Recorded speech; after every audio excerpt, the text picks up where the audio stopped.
Bueno, vamos a continuar con estas clases de resolución de exámenes de selectividad. Hoy volveríamos al año 2018, convocatoria de septiembre, opción B. Vamos a empezar. Empezamos con la primera cuestión. Un momentín. Empezamos con la primera cuestión, que como sabéis es de formulación. Bien,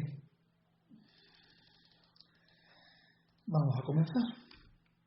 El primer compuesto es el yoduro de cobre 1. Ya sabéis que en los halogenuros, yoduro es el yodo, en los halogenuros el halógeno actúa con estado de oxidación -1, por lo tanto aquí pondríamos un 1 en el cobre, y como es yoduro de cobre 1, un 1 en el halógeno y ya hemos terminado. Ese es el yoduro de cobre 1 o yoduro de cobre, simplemente. Fosfato de magnesio. Veréis, el ácido fosfórico es este ácido que tenéis aquí, H3PO4. De este ácido proceden los fosfatos.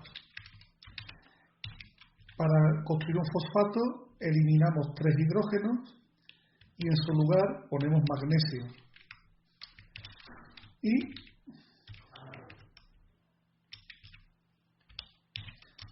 a continuación ponemos el estado de oxidación del magnesio, con lo que tendríamos este compuesto que es el fosfato de magnesio. Ya sabéis que el estado de oxidación habitual del magnesio es 2 y no hace falta especificarlo con números romanos. El C es un compuesto orgánico, la hexano 2,4-diona. Bueno, pues son 6 carbonos, ¿no? CH3,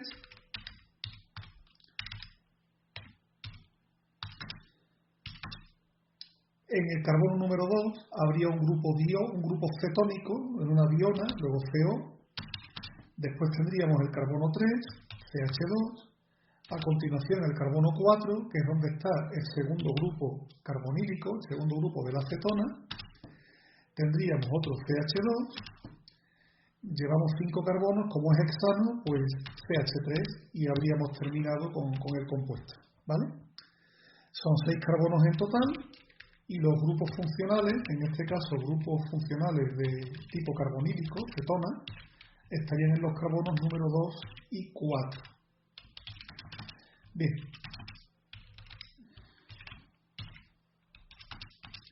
A continuación tenemos que nombrar ese óxido, este óxido de aquí, es el trióxido de diníquel. Esta sería la nomenclatura sistemática. En nomenclatura de Stock sería el óxido de níquel 3. No olvidéis que el níquel, entre sus estados de oxidación, están el 2 y el 3. En nomenclatura Stock hay que especificar el estado en número romano. El siguiente compuesto es una sal. El BRO3 es el anión bromato, ¿vale?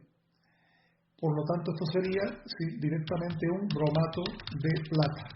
Nomenclatura tradicional que la YUPAC todavía admite para las sales inorgánicas. Y aquí tenemos un alqueno, ¿vale? Este alqueno tiene un total de 1, 2, 3, 4 átomos de carbono en la cadena principal y el doble enlace estaría en el carbono 2, numerando de derecha hacia la izquierda para que el localizador sea lo más bajo posible. Por lo tanto, la cadena principal sería but-2-eno. Ese sería el nombre del alqueno. But-2-eno. Pero hay una rama, hay un radical metilo que estaría también en el carbono 2. Por lo tanto, este sería el 2-metil but-2-eno. Y con esto terminaría la cuestión 1 sobre formulación orgánica. Vamos a seguir con la siguiente cuestión. La siguiente cuestión se refiere al tema de configuraciones electrónicas y propiedades de los elementos químicos, ¿vale? Vamos a empezar, dice, la configuración electrónica del último nivel energético de un elemento es 4s2, 4p3. Lo primero es que justifiquemos la posición del elemento en la tabla periódica. Bueno, la configuración electrónica 4s2, 4p3. De entrada, el número cuántico principal es 4, lo que nos indica que este elemento se va a encontrar en el cuarto periodo de la tabla, es decir, en la cuarta fila. Y como también tenemos que está 4p3, en el bloque P de la tabla estaría en el tercer grupo del bloque P. Por lo tanto, estaría en el grupo del nitrógeno, ¿de acuerdo? El grupo del nitrógeno en el periodo 4, posiblemente el elemento sea el arsénico. Vamos a comprobarlo rápidamente en nuestra tabla periódica. El elemento estaría en el grupo 4, 4s2, 4p3, 4s2, 3d10 y 4p1, p2, p3. Efectivamente es el arsénico. Es un compuesto del grupo 15 de la tabla periódica. Por lo tanto, es un elemento, antes he dicho compuesto, es un elemento del cuarto periodo y 15º grupo de la tabla. Es el arsénico. ¿Vale? Ya lo tenemos localizado. En cuanto a una lista de los posibles números cuánticos del electrón diferenciador. Bueno, ¿quién es el electrón diferenciador aquí? El electrón diferenciador es el electrón más externo, son los electrones 4p3. Estos son los electrones diferenciadores. Bueno, pues un electrón que esté ocupando una posición 4p3 tendrá como número cuántico principal igual a 4, el número cuántico L o número cuántico secundario al tratarse de un orbital P es igual a 1, ya sabéis, orbital S es igual a 0, orbital P1, orbital D es igual a 2. Los números cuánticos magnéticos, el número cuántico magnético M sub L, bueno, pues el número cuántico magnético M sub L podría valer menos 1, podría valer 0, podría valer más 1. Son las tres posibilidades. Y el número cuántico spin del electrón, como sabéis, puede ser más un medio o puede ser menos un medio. Son esas dos posibilidades.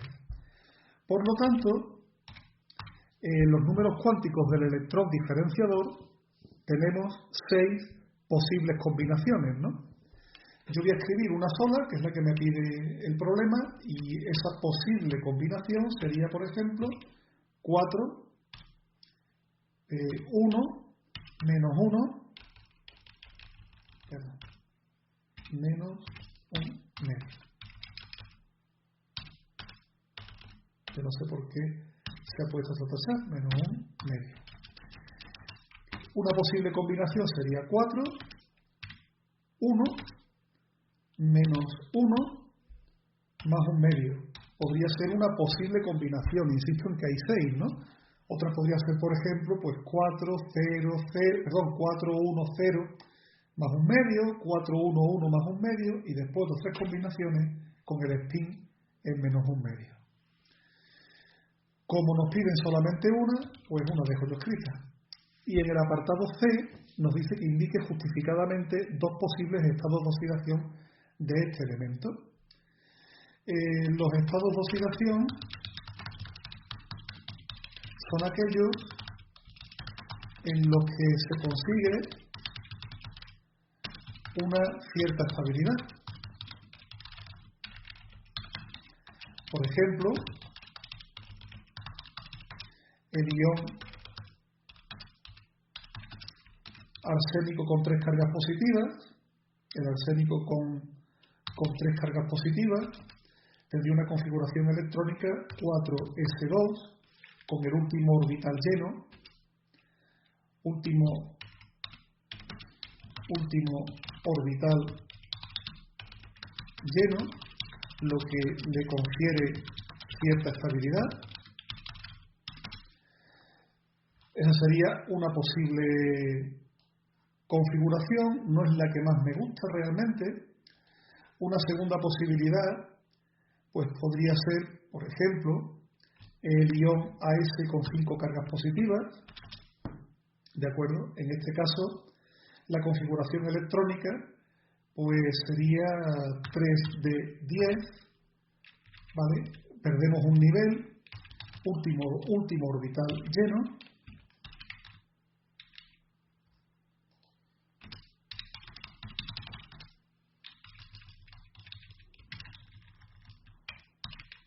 Último orbital lleno, y también podríamos citar quizá el estado de oxidación AS-3 con una configuración electrónica 4S2, 4P6, que es isoelectrónica, con un gas noble.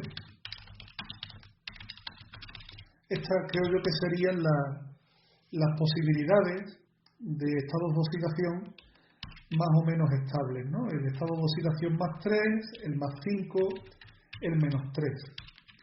Son los que a mí se me ocurre que podría, por la configuración electrónica, constituir estados de oxidación más o menos estables. Y con esto terminaríamos la cuestión 2. Así que bueno, vamos a meternos ya en la cuestión 3.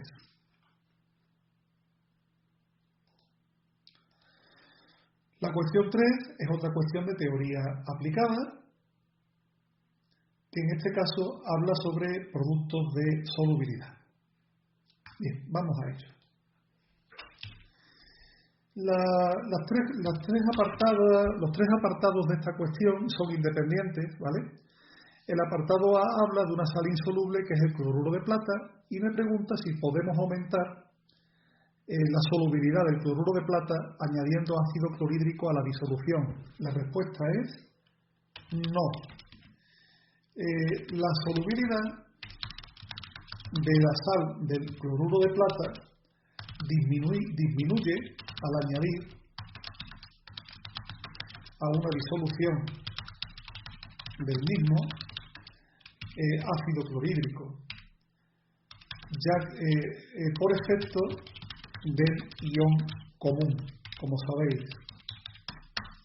Vamos a explicar ligeramente ese efecto que nos sirva de repaso.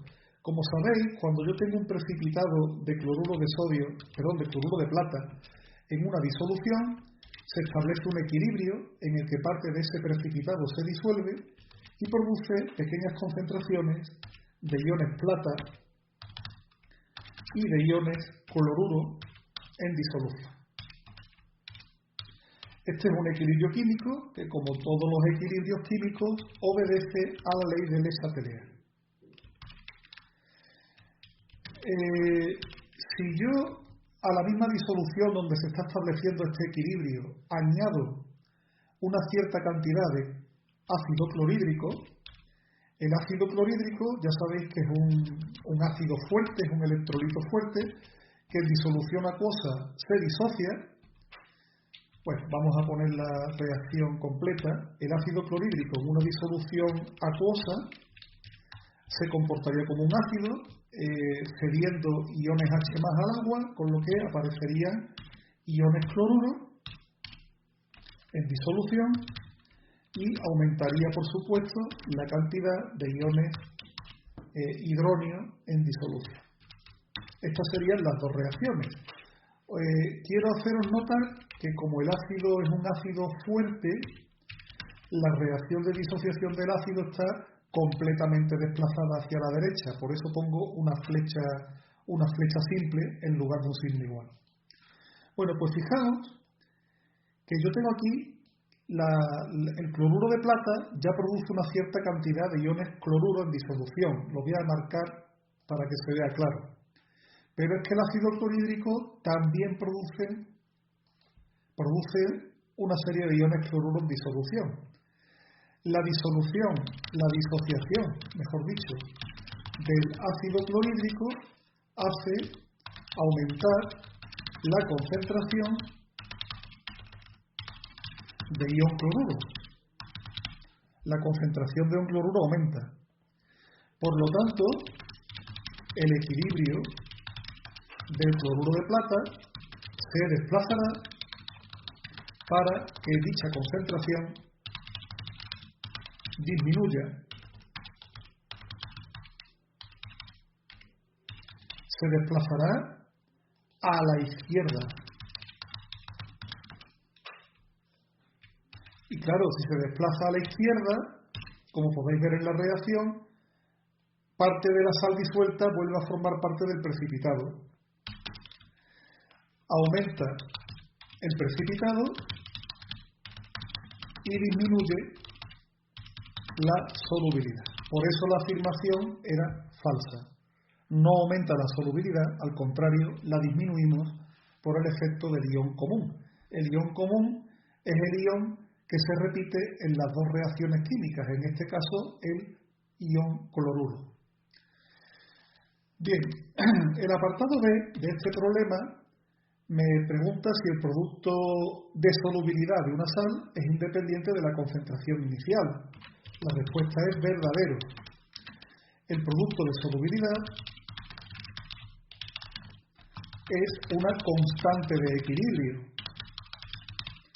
y, por lo tanto, y por ello, es independiente de las concentraciones iniciales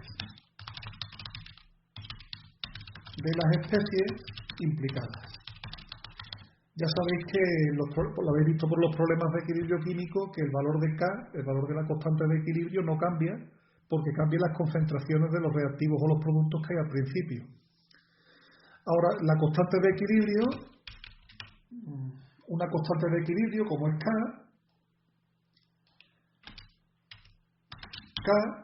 puede depender de otros factores como la temperatura. Por eso, la solubilidad depende de la temperatura. Ya sabéis que la mayoría de las sales tienen una solubilidad diferente a diferentes temperaturas del disolvente. Y por lo tanto, es verdadero, el producto de una sal, de solubilidad de una sal, es independiente de la concentración.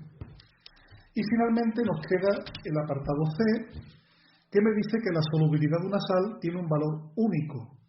Fijaos que ya el apartado A era una respuesta a este apartado C. Habéis visto que hemos dicho aquí que la solubilidad del cloruro de plata disminuye cuando se le añade ácido clorhídrico. Es decir, estamos admitiendo en el apartado A que la solubilidad puede disminuir.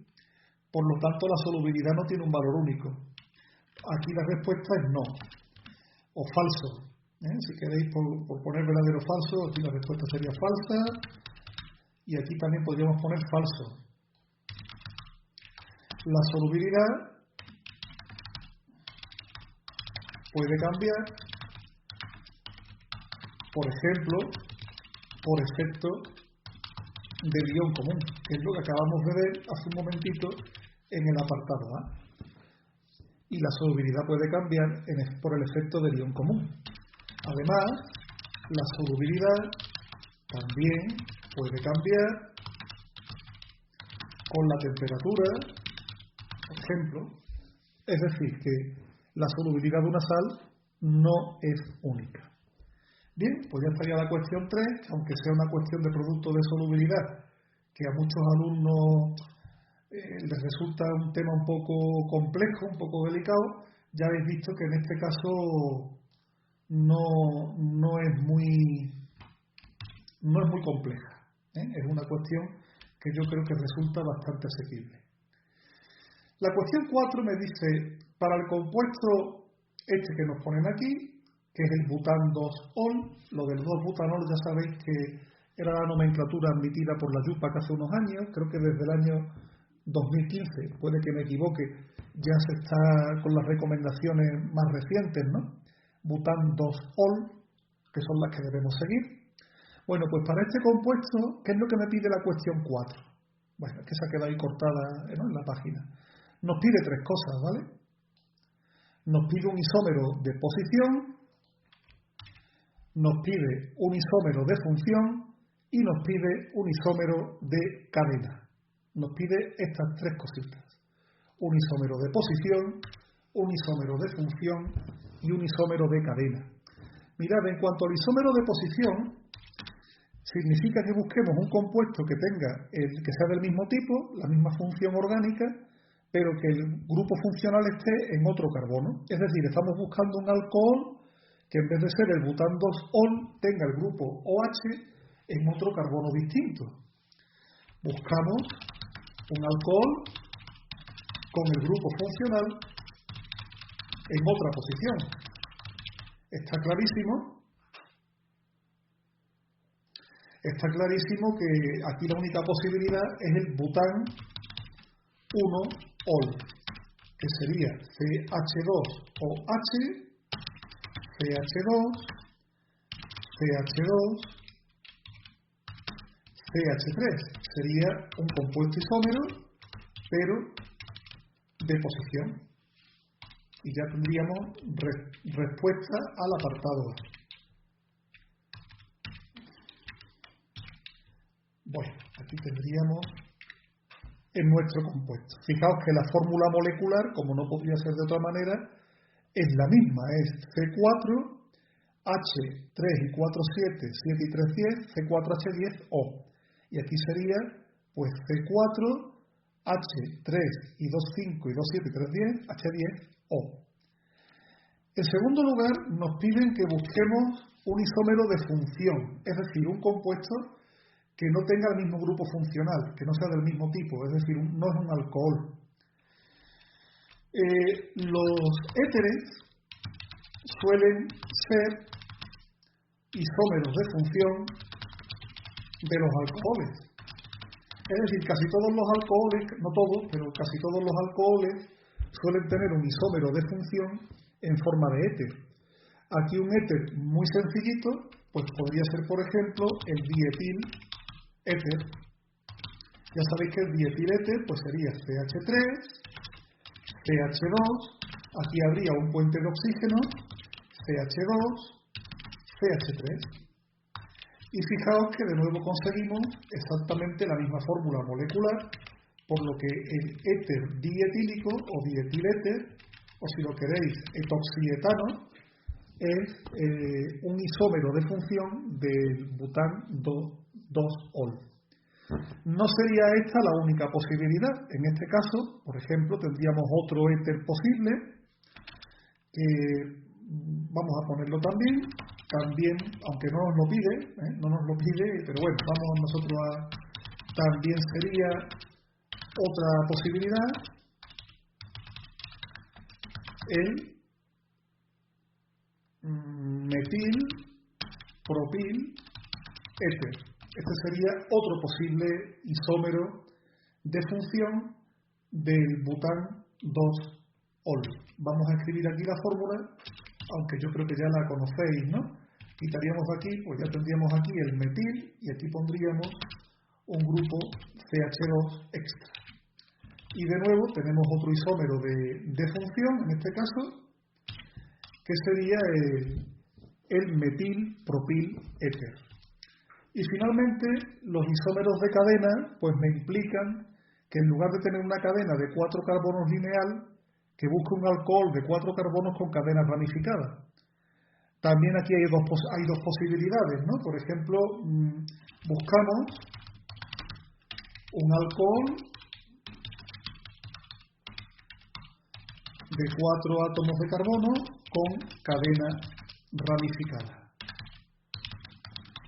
A mí se me ocurre, por ejemplo, así de entrada, este alcohol, CH3,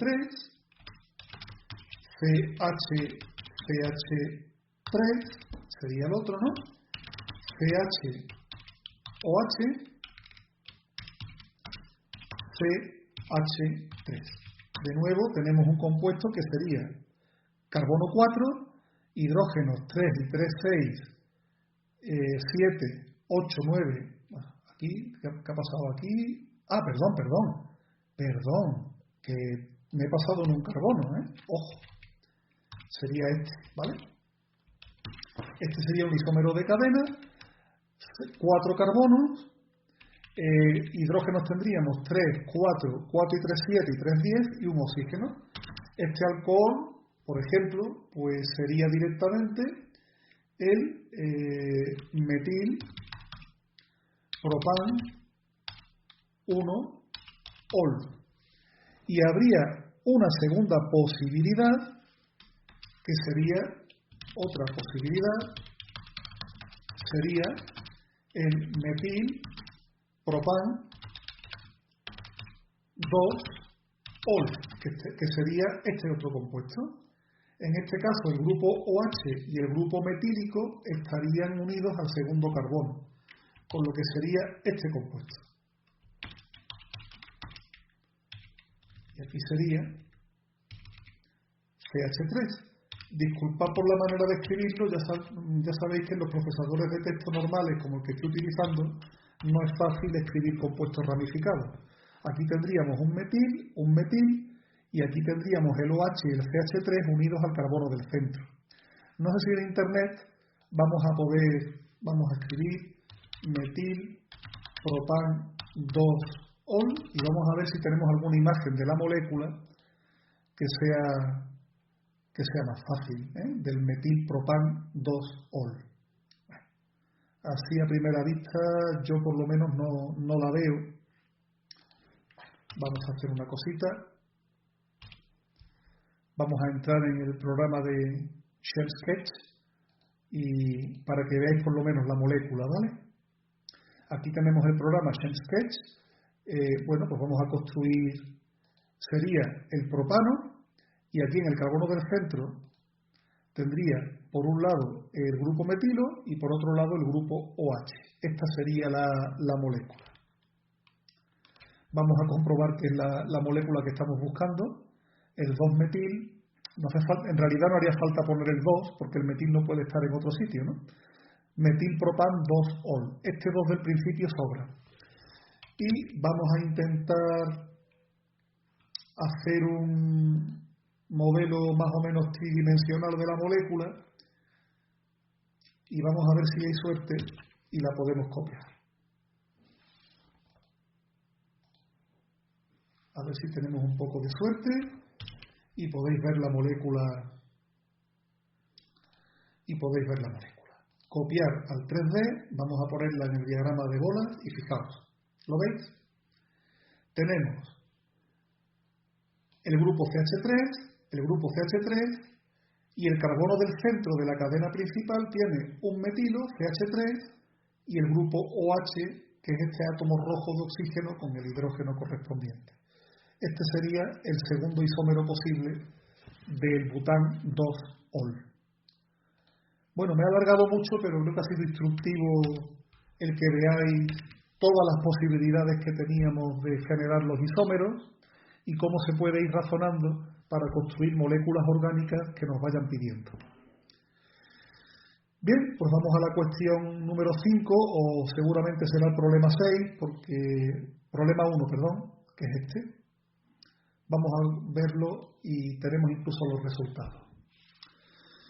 Mirad, el problema 1 es un problema que, aunque tiene reacciones de tipo ácido-base, es más bien un problema de estequiometría pura y dura, de neutralización y de cálculo de concentración de disoluciones. Tiene dos apartados muy definidos. Uno es el apartado A, que es un cálculo de concentración de disoluciones, y el apartado B, que es un problema de estequiometría en una reacción de neutralización. Voy a intentar ir despacio y vamos a ver. Mirad, en primer lugar, nosotros partimos de una disolución acuosa de hidróxido de potasio, del que me dan la riqueza en masa, que es un 40%, y me dan además que la densidad es de 1,515 gramos por mililitro, ¿vale? Lo primero que me piden es que calcule yo, primero, cuál es la molaridad de la disolución y qué volumen de esa disolución necesitaría yo para preparar 10 litros de disolución acuosa a pH igual a 13. Bueno, este sería, digamos, el apartado más complejo.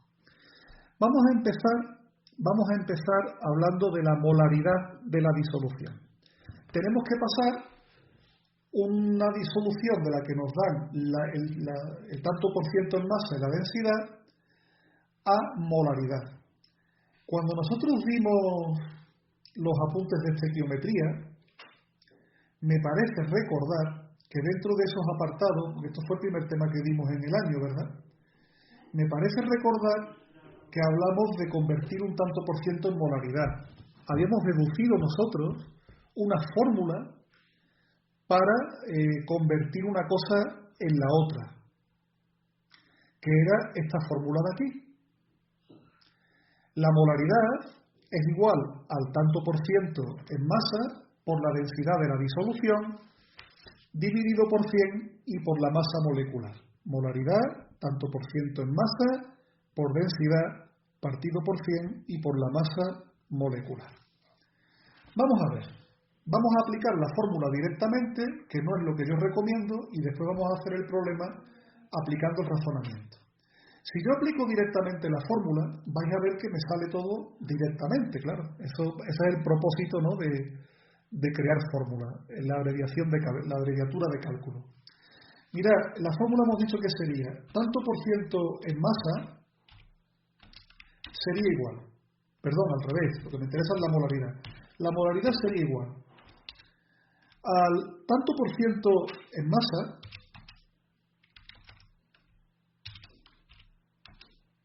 multiplicado por la densidad, y todo eso estaría dividido por 100 multiplicado por la masa molecular o masa fórmula, que sería más correcto quizás, masa fórmula de la sustancia.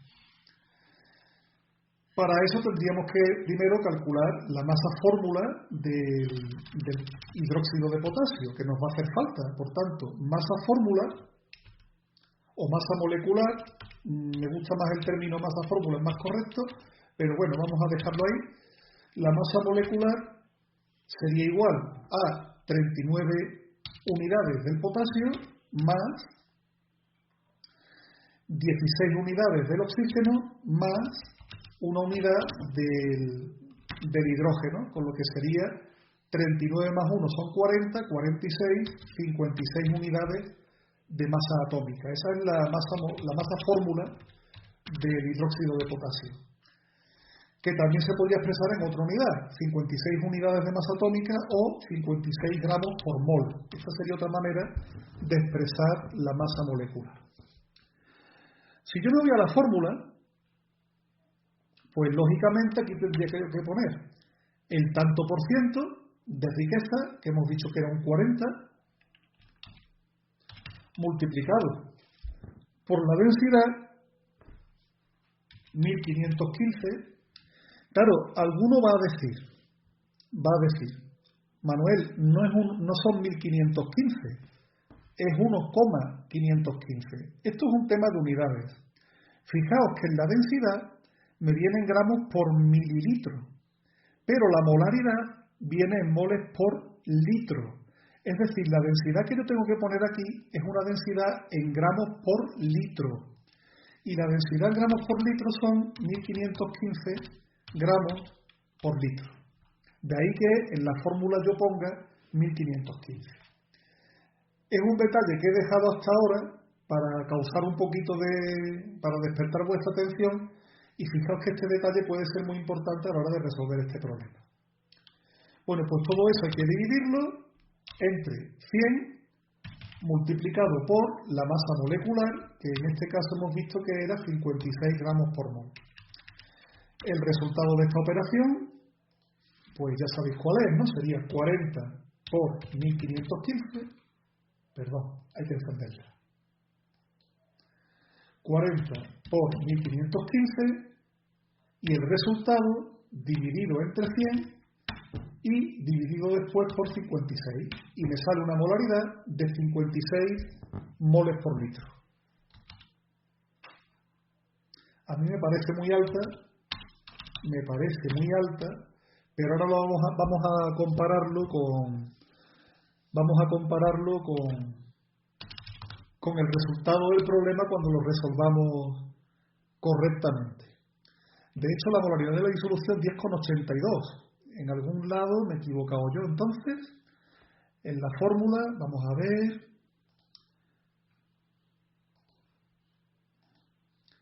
40, vamos a calcular otra vez, 40 por 1515 igual partido por 5600, claro, me sale 10,82, me he equivocado antes, bueno, pues 10,82. Veis que la fórmula ha funcionado perfectamente, me sale la misma solución que me daría el problema. De todas maneras, esta fórmula es recomendable cuando uno trabaja en un laboratorio y tiene que pasar tantos por ciento molaridades de una manera rápida y no quiere perder mucho tiempo. Pero en realidad no es el método que yo recomendaría, ni mucho menos, para que lo plasméis en un examen de acceso a la universidad, porque realmente el corrector, si aplicas la fórmula, no le queda claro si efectivamente tú tienes conocimientos de disoluciones. Yo recomiendo que utilicéis el sistema, digamos, razonado para convertir un porcentaje en masa en una molaridad. Para hacer ese sistema razonado hago lo siguiente. Mirad, en primer lugar, yo voy a tomar como base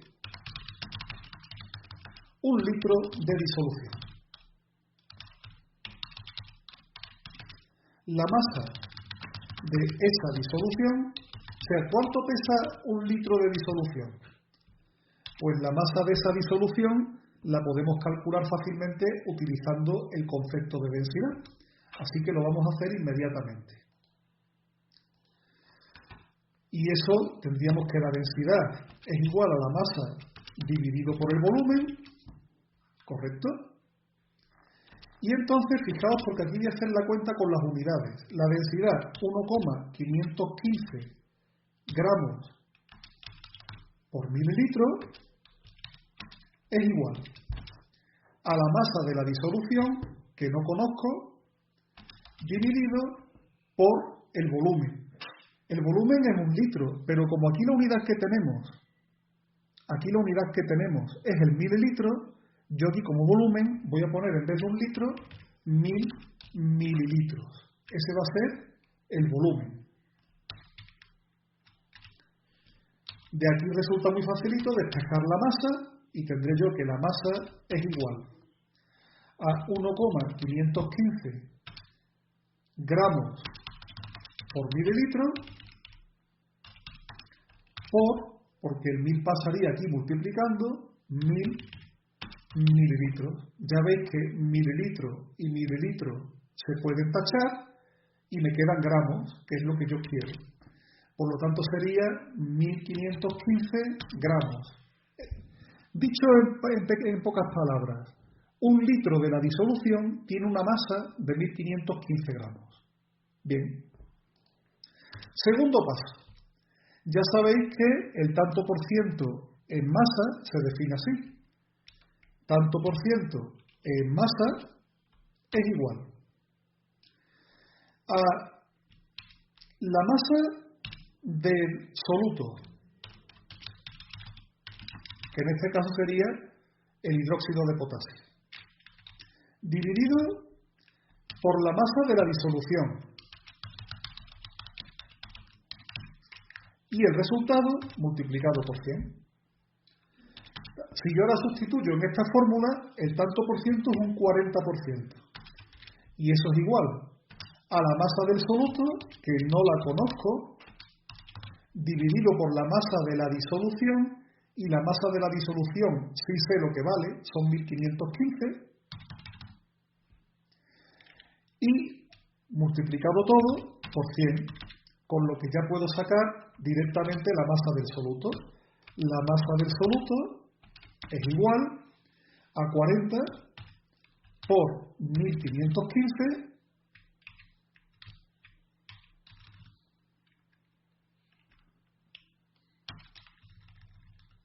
dividido entre 100. Pues nada, vamos a hacer la operación y así calculamos la masa del soluto. Venga, vamos con la operación. Sería 40 por 1515 dividido entre 100 y me sale una masa del soluto de 606 gramos de soluto, es decir, de KOH, que ese es el soluto de la disolución. Antes de continuar, ¿qué significa esto? Que si yo tengo esa disolución y la disolución pesa 1515 gramos, de esos 1515 gramos, 606 son de hidróxido de potasio y el resto, hasta 1515, que serán unos 900 y algo, posiblemente 909, el resto sería el disolvente, posiblemente agua, ¿vale? Esto es lo que significa el tanto por ciento en masa. Entonces, fijaos, en un primer paso, utilizando la densidad, tomo como base 1 litro de disolución. En un primer paso, con la fórmula de la densidad, hallo la masa de esa disolución. Teniendo la masa de la disolución y el tanto por ciento, obtengo la masa del soluto. Y me queda un tercer paso, que es directamente calcular la molaridad. De las distintas expresiones que conocéis de molaridad, aquí la que me interesa es que la molaridad es igual a, ojo con esto, masa del soluto dividido por la masa molecular del soluto. Y todo eso dividido por el volumen de la disolución que tiene que ir expresado en litros. Esa es una de las fórmulas, una de las expresiones de la molaridad. Y en este problema concreto es la que más nos interesa porque ves que tenemos todos los datos. Aquí sería, la molaridad sería igual. Fijaos en esto. A la masa del soluto, que la acabamos de calcular, vale 606, dividido por la masa fórmula o masa molecular del soluto, que era 56. Y el resultado de esto, dividido por el volumen de la disolución, en litros. Acordaos que la disolución tenía un volumen de 1 litro. Por tanto, aquí, dividido todo por 1. Con lo que al final, nuestra molaridad va a ser 606, que ya lo teníamos ahí, dividido entre 56 y me sale una molaridad de 10,82 molar. Y ya hemos calculado la molaridad de nuestra disolución. El resultado con el sistema, digamos, largo de razonamiento es exactamente igual que el resultado con la aplicación de la fórmula esta casera.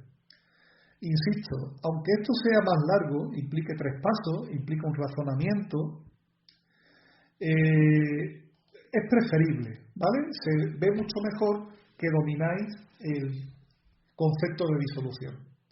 Entonces, la masa de esa disolución la calculamos con la densidad. En un segundo paso, con la riqueza en masa y la masa de la disolución, hallamos la masa del soluto. Y en el último paso, con los datos anteriores, hallamos la molaridad. Ya habéis visto que no es complicado, ¿vale? No es complicado. Sí tenéis que tener muy claro el concepto de soluto, disolvente, disolución y saber manejar pues las expresiones de la densidad, de la riqueza y de la molaridad.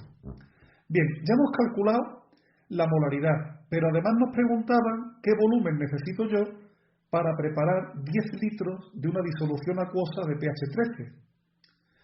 Bueno, para empezar, me dan un dato que es que el pH de la disolución es igual a 13.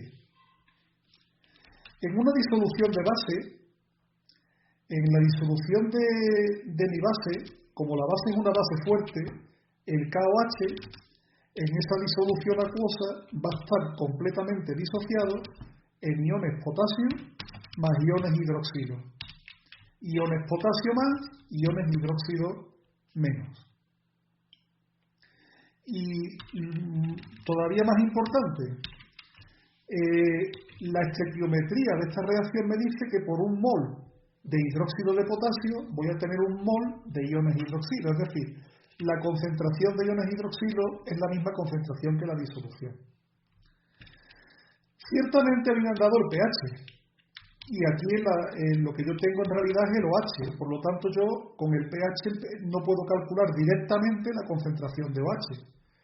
Y aquí entran los conocimientos del tema de ácido base. Si el pH vale 13, eso significa que el pOH es igual a 14 menos el pH y por lo tanto será 14 menos 13 y el pOH será 1. Ojo, que ya sabéis que pH y pOH no tienen unidades, son logaritmos y por lo tanto no tienen unidad. Es incorrecto decir una unidad de pOH, 13 unidades de pH, eso es incorrecto. Bien, ya sabemos el pOH. Teniendo el pOH, sí podemos calcular la concentración de iones OH. Vamos a calcularla. Puesto que el pOH, por definición, es el logaritmo decimal base 10 con signo menos de la concentración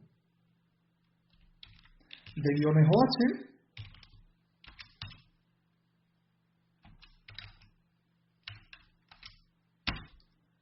¿vale? Bueno, es la única manera de que con el editor de fórmulas me salgan menos, poner un menos 1, ¿vale? Pues directamente, si yo tengo el pOH que vale 1, puedo calcular la concentración de iones OH. La concentración de iones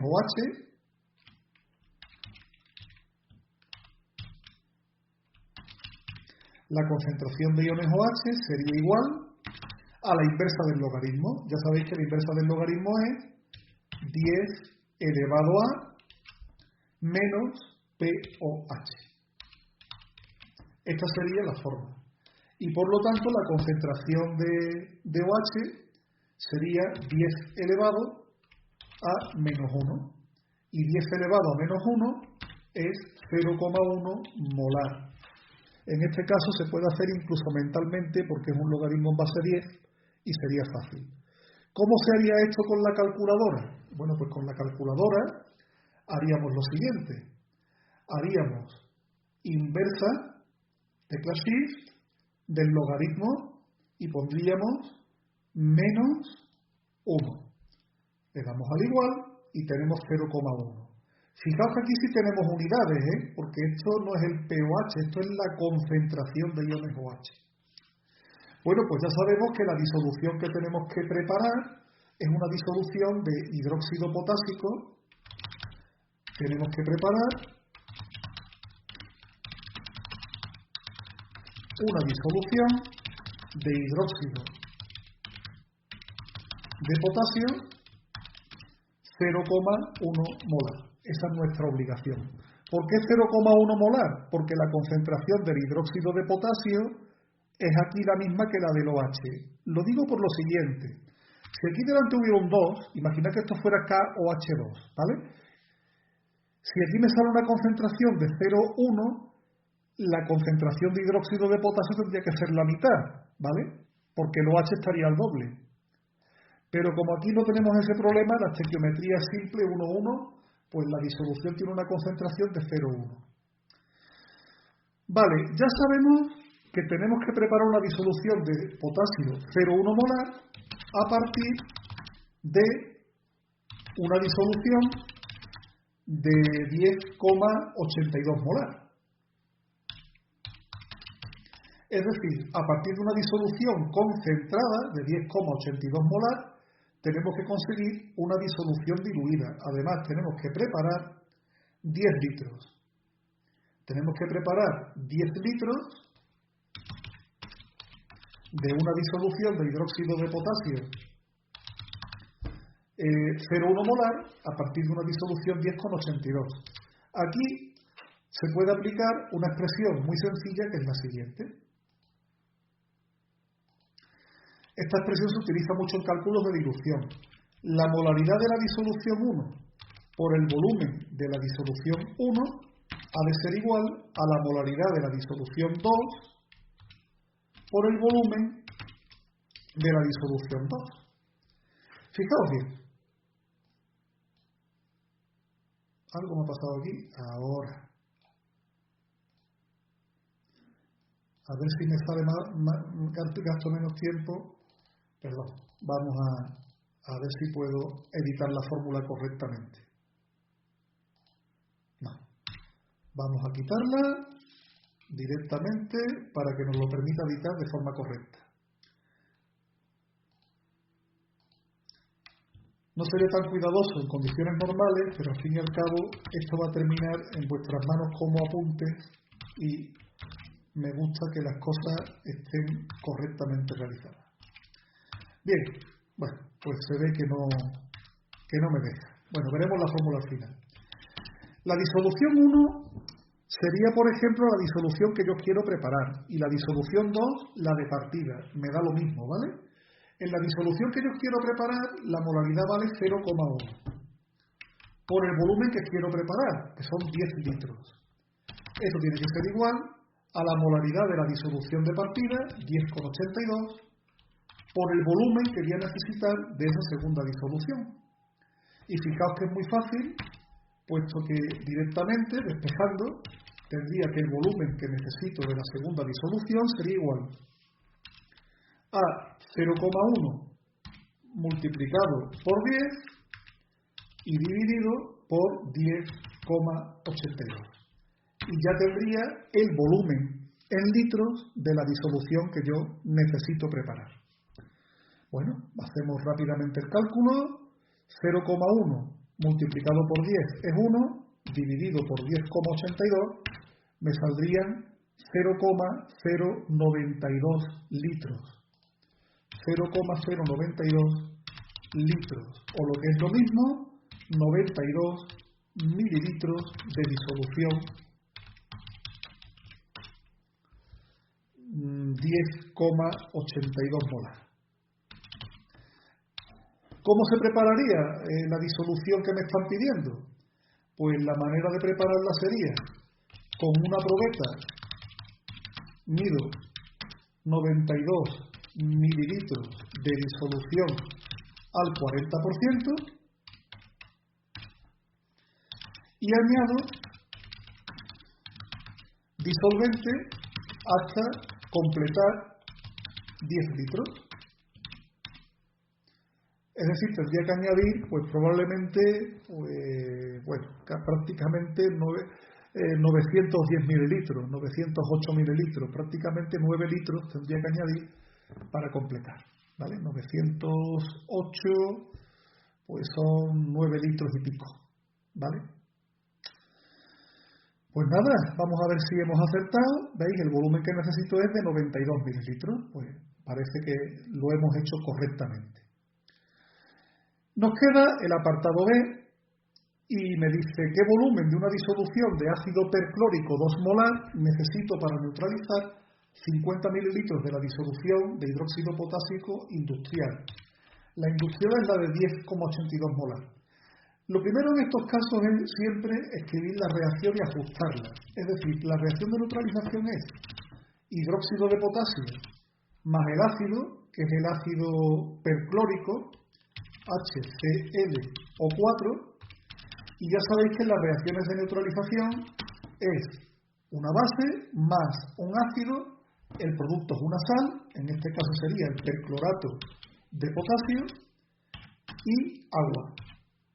Vamos a ajustar la reacción, aunque ahora vais a ver que esta tiene poco que hacer, ¿no? Porque ya está ajustada. Si os fijáis un poquito, veréis que la reacción está ajustada. De hecho, un potasio, oxígenos hay 5, aquí tengo 4 y el del agua 5, hidrógenos tengo 1 y 2, los dos del agua, y cloro tengo 1 y 1. Luego la reacción ya está ajustada, no habría necesidad. Es un problema de estequiometría, ¿no? El dato es que yo tengo que neutralizar 50 mililitros de la disolución industrial que no se nos olvide que esa disolución industrial tiene una molaridad de 10,82 molar. Y la incógnita de esta ecuación sería simplemente el volumen del ácido perclórico, sabiendo que el ácido perclórico tiene una molaridad 2 molar. Bueno, pues muy sencillo. Primero calculamos el número de moles del dato.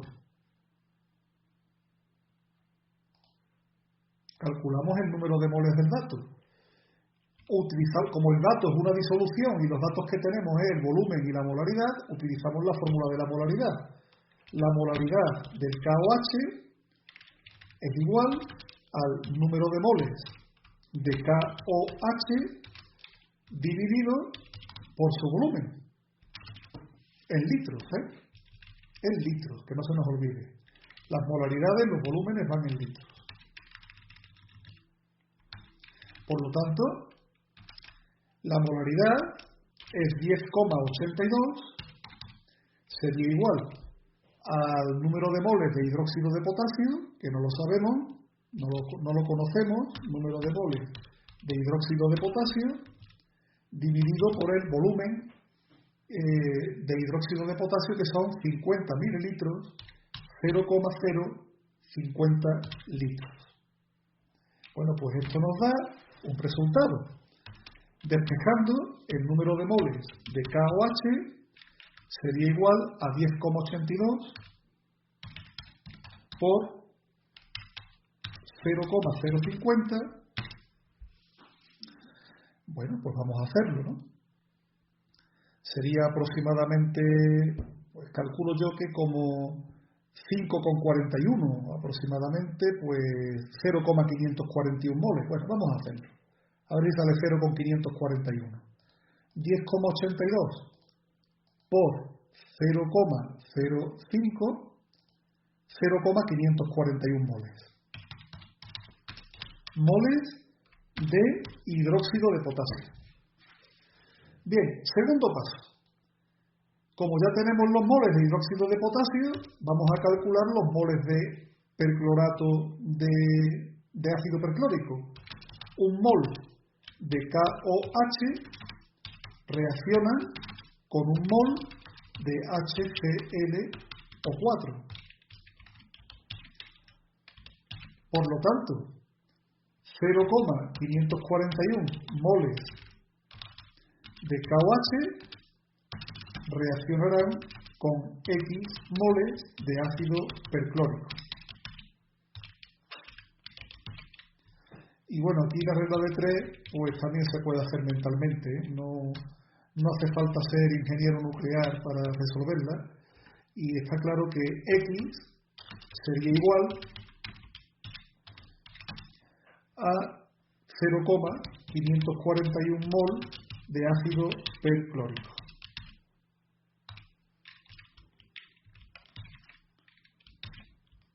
¿Vale? Ya tenemos los moles de ácido perclórico. Me pregunta el volumen de la disolución. Bueno, pues el volumen de la disolución de ácido perclórico, recordad que el ácido perclórico era 2 molar, pues lo único que ya nos queda por hacer es lo siguiente. Número de moles, la molaridad del ácido perclórico, la molaridad del ácido perclórico es igual a su número de moles dividido por el volumen. La molaridad del ácido perclórico nos dice el problema que vale 2. Sería igual al número de moles, 0,541, dividido por su volumen. Y ya directamente despejamos y el volumen sería 0,541 dividido entre 2, que son, si no me equivoco, 270,5. Bueno, 270,5, 0,275. 0,275. Bueno, vamos a hacerlo con la calculadora, que es mejor. 0,541 dividido entre 2, 0,275 litros. o lo que es lo mismo, 270,5 mililitros de ácido perclórico. Y ya habíamos terminado con este problema, que más que un problema de ácido base, es un problema de estequiometría. Bueno, aquí las soluciones, por el tema de cifras significativas, en lugar de coger un decimal, directamente redondeado los 270,5 a 271. Pues nada, este sería el problema de estequiometría, que en mi opinión es el más duro del examen, porque te exige saber mucho de disoluciones. Y volvemos a algo que yo os he dicho muchas veces este año en las clases. No hay un tema de estequiometría específico en el temario, pero tienes que conocer muy bien la estequiometría porque vas a tener que aplicarla en la mayoría de los problemas de este año. Así que apretaos mucho las clavijas con la estequiometría y repasadla, porque es importante.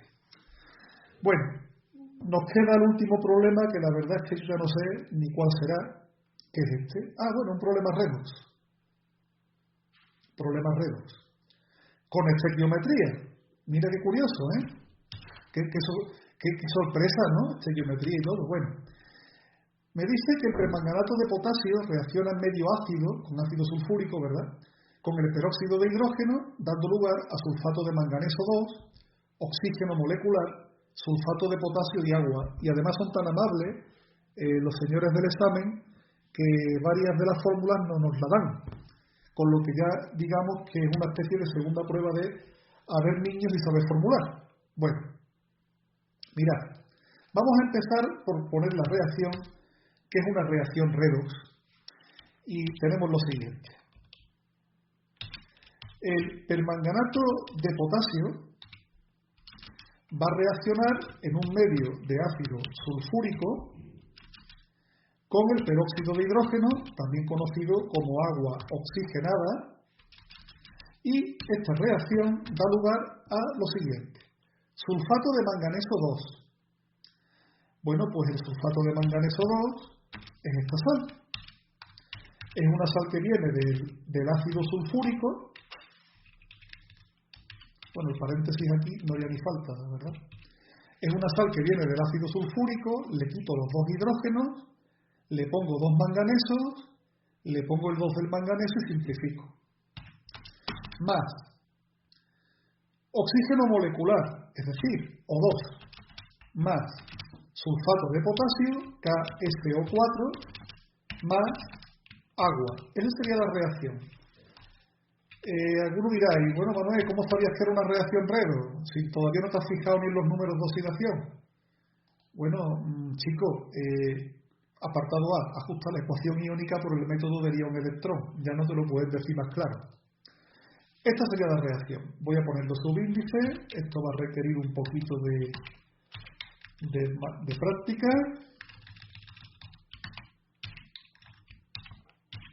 Y vamos a...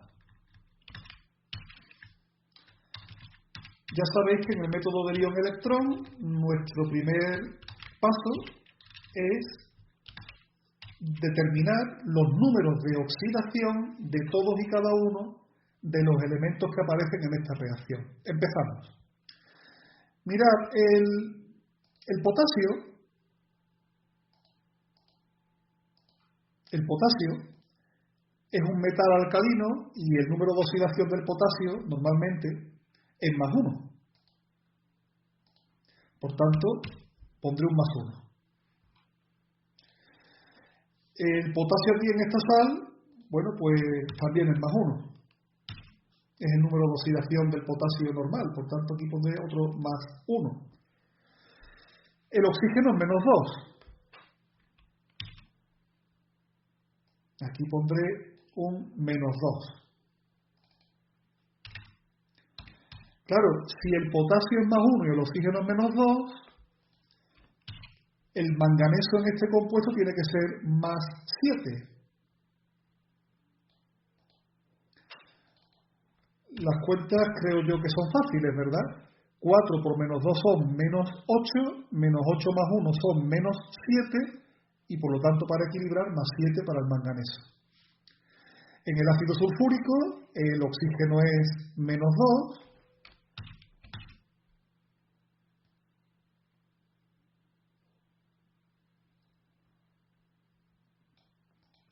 y el hidrógeno es más 1.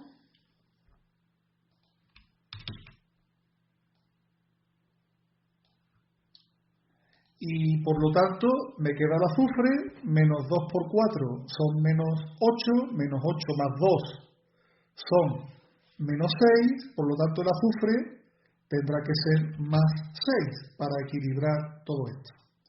Así que al azufre le voy a poner un más 6. No os molestéis por lo de los números de oxidación arriba y abajo para que quede más claro, ¿vale? El agua oxigenada, bueno, vamos a ver. Es un peróxido de hidrógeno. Ya sabéis que hay una norma que dice que el estado de oxidación del oxígeno es menos 2, salvo en los peróxidos, que es el menos 1.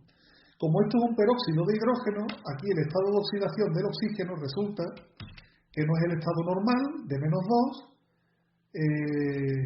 sino que es el menos 1. Claro, como hay dos oxígenos en este peróxido, menos 1 por 2 son menos 2. Por lo tanto, el hidrógeno tendrá que tener aquí más 1.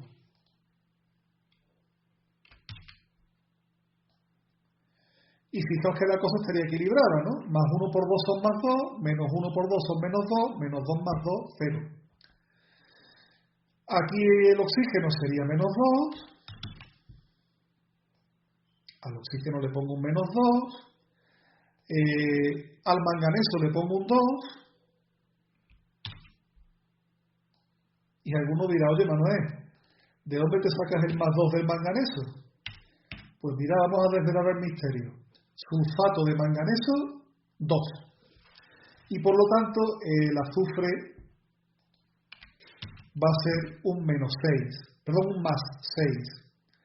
Cosa que es lógica, porque si esto es un sulfato, el estado de oxidación del azufre en el sulfato, en el ácido sulfúrico es más 6.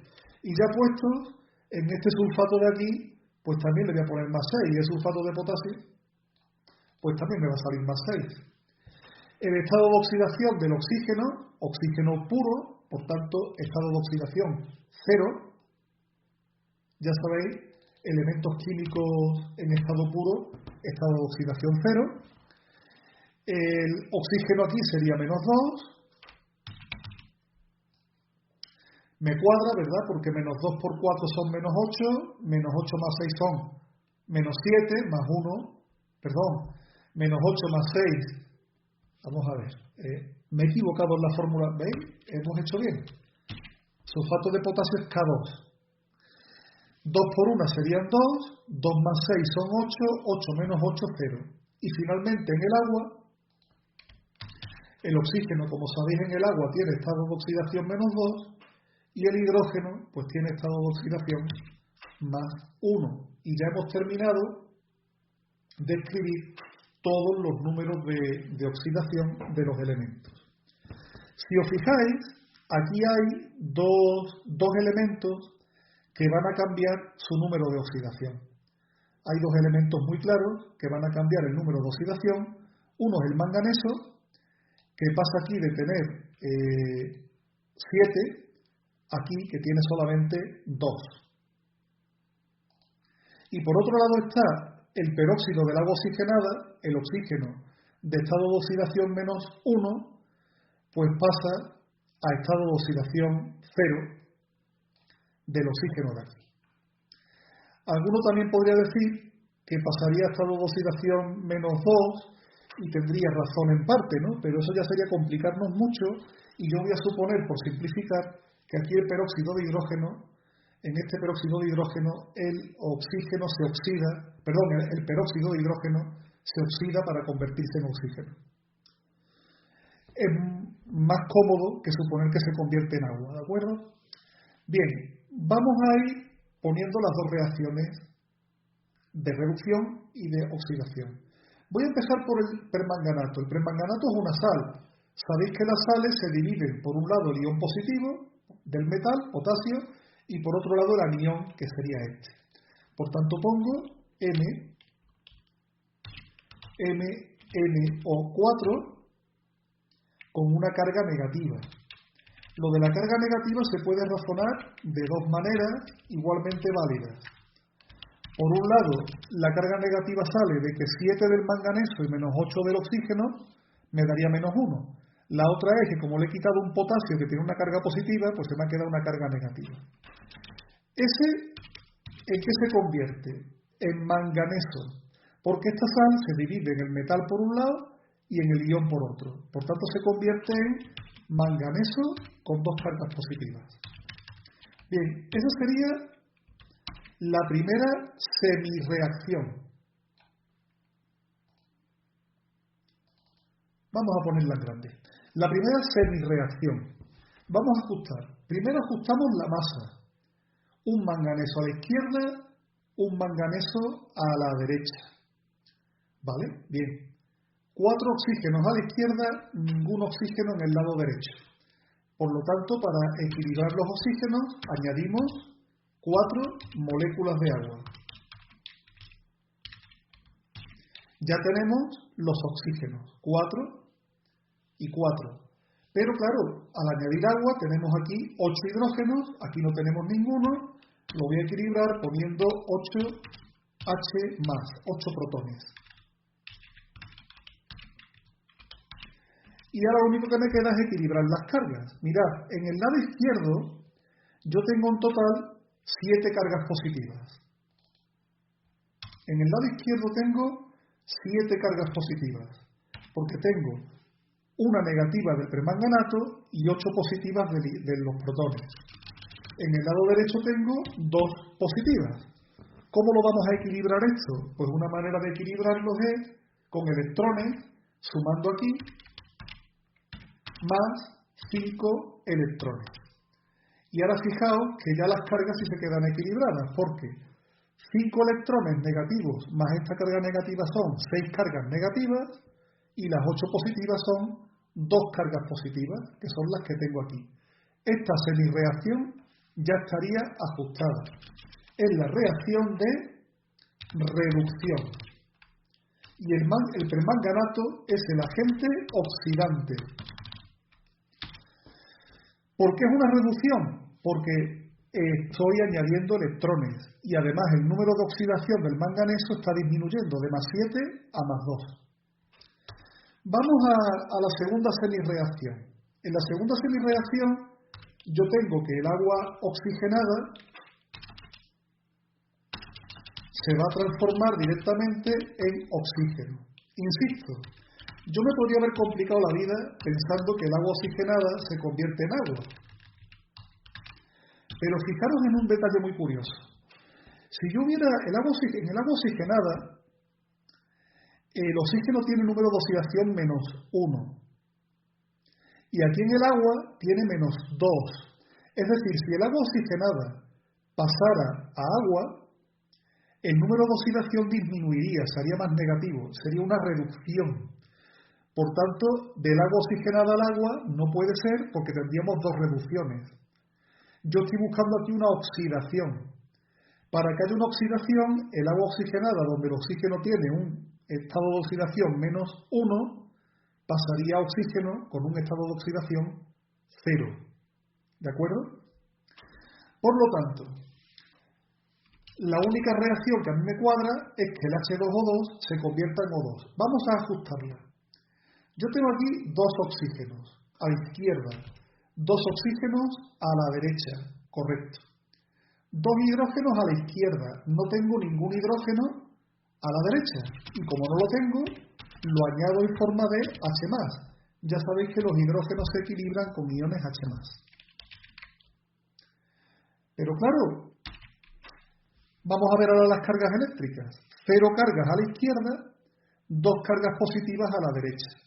Una manera fácil de equilibrar esto sería meter aquí más 2 electrones, porque tendría 2 cargas positivas más 2 cargas negativas, 0. Y a la izquierda, 0.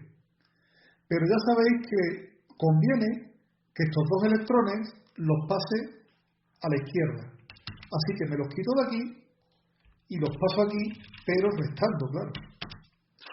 Y ahora sí tengo la otra reacción que a mí me interesaba, que es la reacción de oxidación, y por lo tanto el agua oxigenada es el agente reductor. El agua oxigenada se oxida y el permanganato se reduce.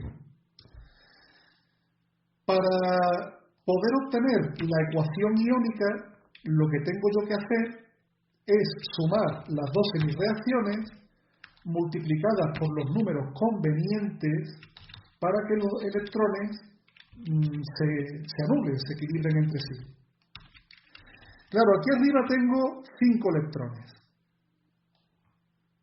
Y aquí abajo tengo 2. No hay manera de anularse porque uno es par, el otro es impar. Así, una manera sencilla. Lo único que aquí podemos hacer es multiplicar arriba por 2 y abajo por 5, y de esa manera vamos a conseguir reducir el sistema, ¿no? Vamos a empezar.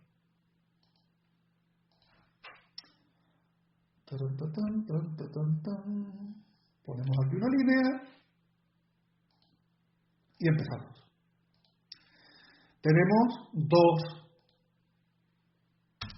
Tenemos 2 de permanganato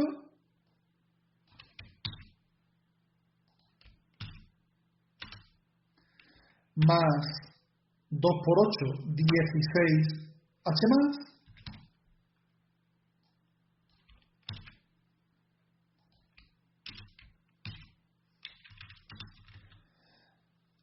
más 5 por 1, 5 de agua oxigenada,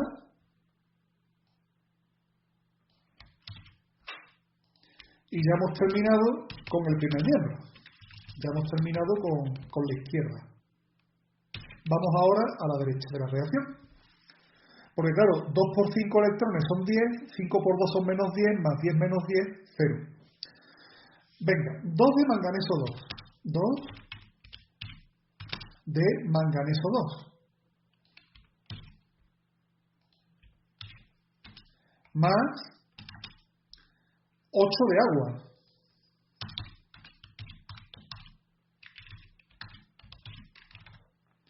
Más 5 de oxígeno.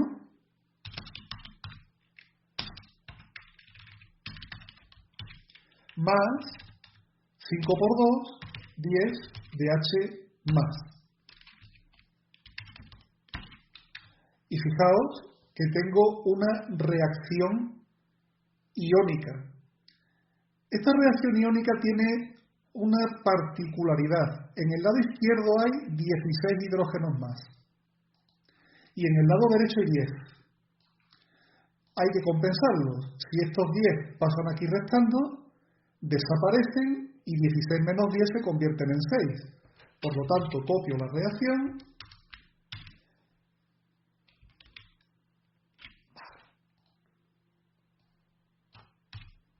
Vamos a intentar hacerlo sin que se me fastidie el invento. Nada, se me va a fastidiar de todas maneras. Por culpa del puñetero superíndice, vamos a ver si hasta aquí me lo permite. Nada, no hay forma. No hay forma humana. Vamos a ver. Quito superíndice, lo pongo en negro y ahora vamos a probar a ver si ahora sí. Ahora sí. Hemos dicho que el 10H más desaparece y lógicamente 16 menos 10 se me convierten en 6. Y esta es ya la ecuación iónica simplificada. No corráis. Cuando hagáis un ajuste de reacciones redox y tengáis la ecuación iónica, comprobad que la ecuación está perfectamente ajustada. Mirad, 2 de manganeso a la izquierda, 2 de manganeso a la derecha. Oxígenos tengo 2 por 4, 8.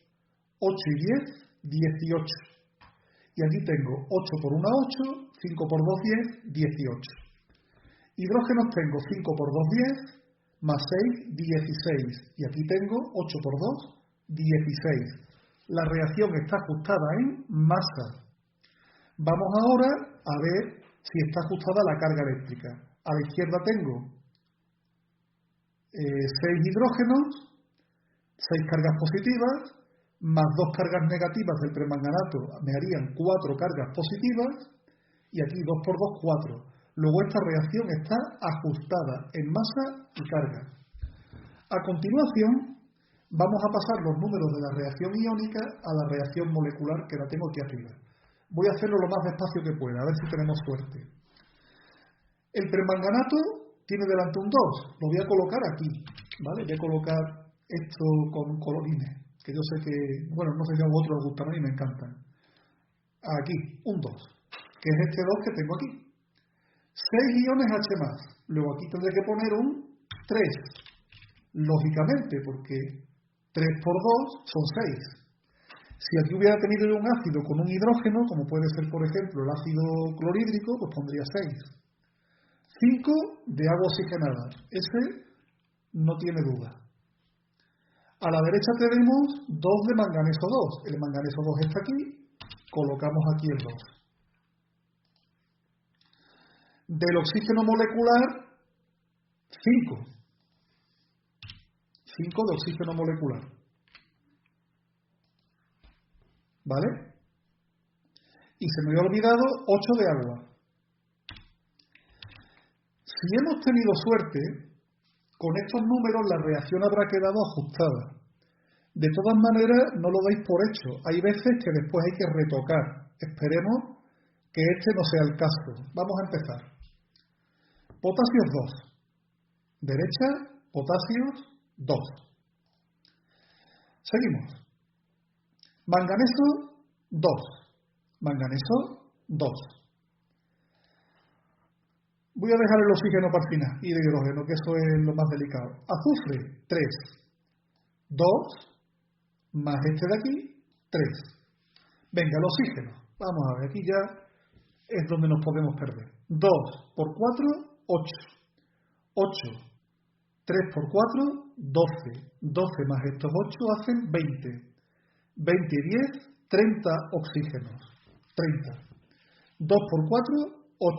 8 y 10, 18. 18 y 4, 22. 22 más 8, 30.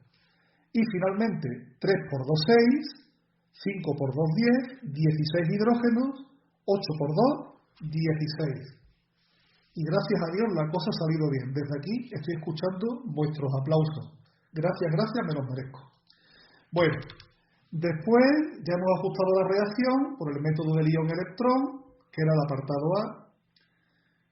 Y ahora viene nuestro apartadito B, que es un apartado de estequiometría pura. Vamos a ver, me pregunta, ¿qué volumen de oxígeno medido a 900 milímetros de mercurio y 80 grados centígrados se obtienen a partir de 100 gramos de permanganato de potasio? Bien, voy a escribir aquí otra vez la reacción, con vuestro permiso, para tener la parte, ¿vale? La reacción ajustada. Y vamos a empezar. Nosotros, como en todos los problemas de estequiometría, ¿vale? Nosotros tenemos un dato y una o varias incógnitas. Si yo no voy al enunciado, el dato está claro. Son 100 gramos de permanganato de potasio. Vamos al estilo predeterminado.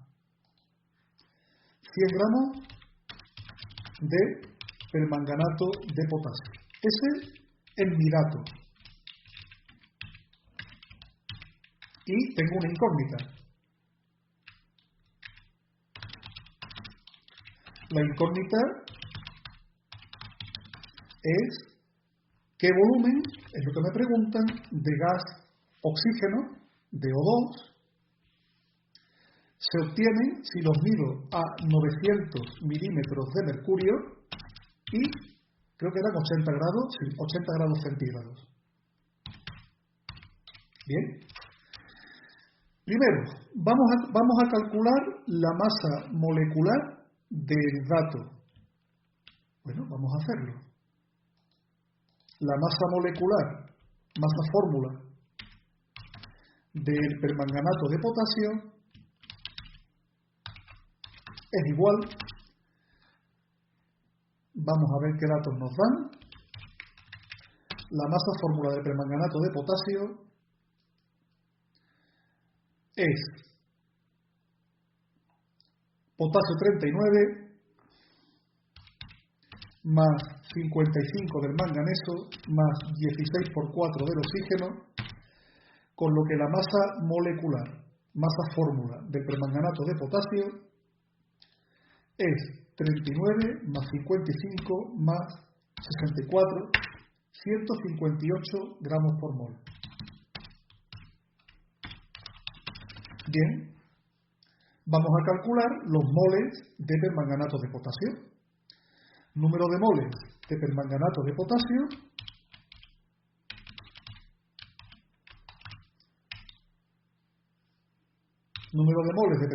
potasio es igual a la masa dividida por la masa fórmula, es decir, sería igual a 100 gramos dividido 158, y así tengo el número de moles de permanganato de potasio.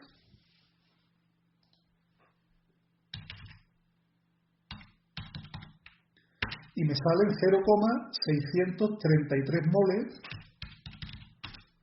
de permanganato de potasio. ¿Vale? Ya tengo los moles de permanganato de potasio.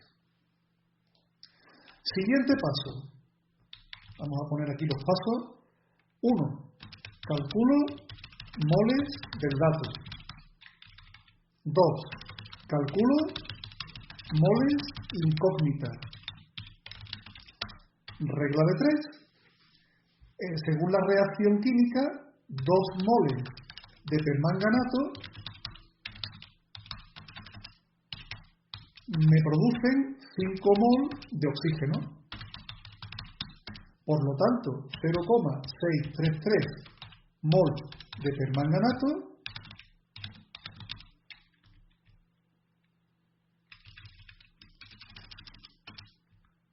me tienen que dar de oxígeno